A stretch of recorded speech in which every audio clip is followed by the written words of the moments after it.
Okay guys, magandang araw sa ating lahat. Ngayon po ay mayroon po tayong inayos na DB audio amplifier.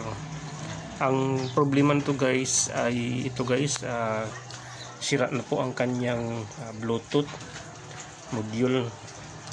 Kaya ang ginawa po natin guys ay gumawa ako ng Bluetooth sa gilid.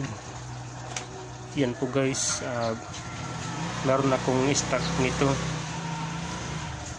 Bluetooth na pwede siya sa connect cellphone, FM, USB, SD card. Sa gusto magpakabit nito guys ay pwede sa mga amplifier na walang mga Bluetooth.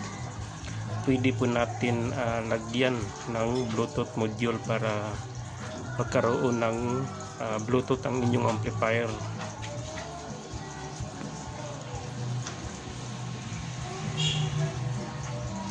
Sa gusto magpakabit ay pwede po, walang problema.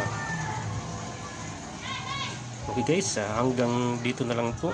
Yun na lang ang aking masabi.